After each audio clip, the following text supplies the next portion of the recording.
Canada Packers. The phone rings. No, please don't let it be Ron Ingalls. Hello, Ron, how are you?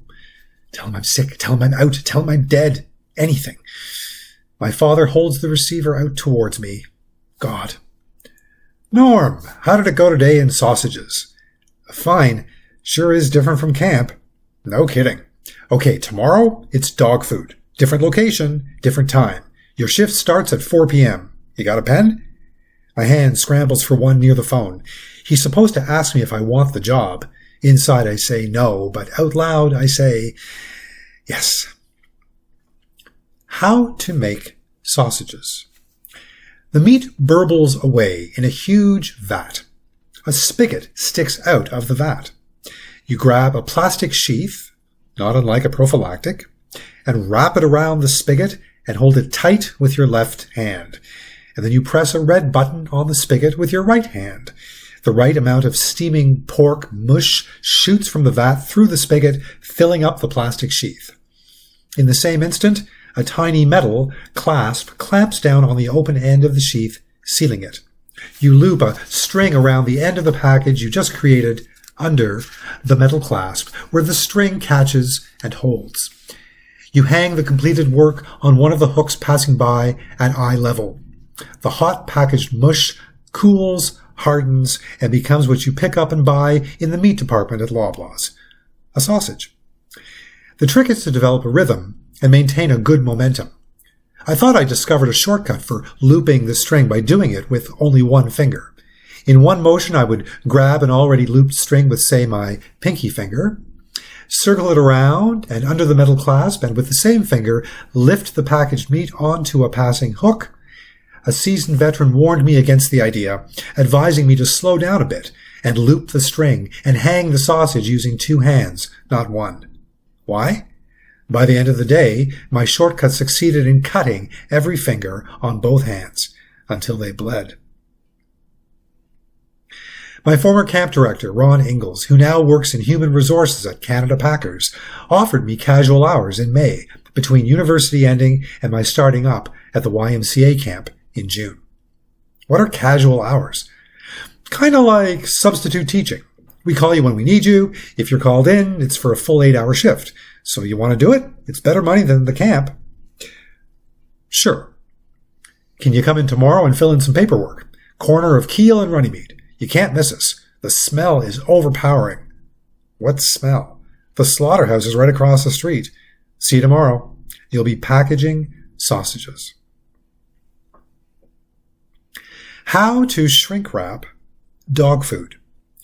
3 18-kilogram bags of Purina puppy chow are shrink wrapped together. You pile the 3 bags on top of one another on the platform of the shrink wrapping machine. Once the bags are piled and centered on the platform, you press the bar underneath with your foot.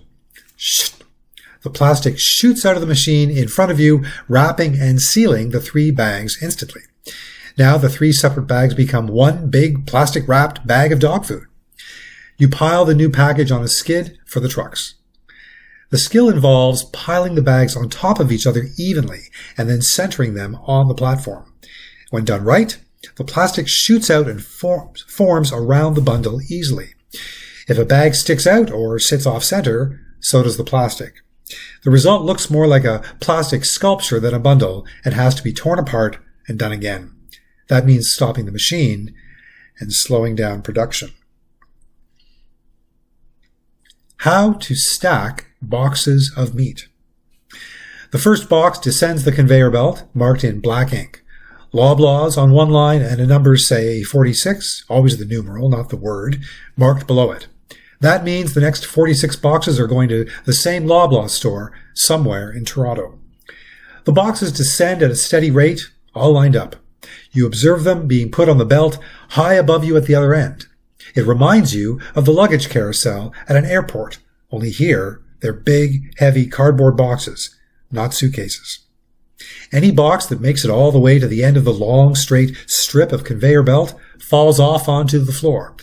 You don't want that because it means a mistake has been made and they stop the belt, which slows down production. You situate yourself near the end of the belt, but not quite, and grab a box of meat. You turn and place it on a nearby skid. Every skid takes 12 boxes piled on top of one another in a square shape around the edge of the skid like a tower. The ambitious pile the boxes even higher. I managed maybe 16 once, but the boxes have to be light enough so you can throw the final ones on top of the arrangement. With 12, you have control. If the tower is built unevenly, it topples. While you stack the boxes on the skids, more are always coming down the belt. Loblaws, 35. Dominion, 42. A&P, 106. I came home from my first day on the line with black forearms. My father asked me if I showered before I left the warehouse. That isn't dirt, Dad, I told him. They're bruises. On my third day on the line, another guy told me that I had replaced a 300-pound weightlifter who suffered a back injury on the job. As his replacement, I weighed 140 pounds. At the end of the week, I finished my last shift at Canada Packers. I changed in my locker to go home. One of my co-workers, Lucenzo, asked, I hear you're not coming back. How come? I got another job. Summer camp. Camp? How much they pay you? You stay here, you learn your entire university tuition in one summer. I smiled, closed my locker door, and left. I spent 1 day making sausages, 2 days shrink-wrapping dog food, and 5 days stacking boxes of meat. I worked at Canada Packers in May 1981 for a total of 8 days. I still can't eat sausages.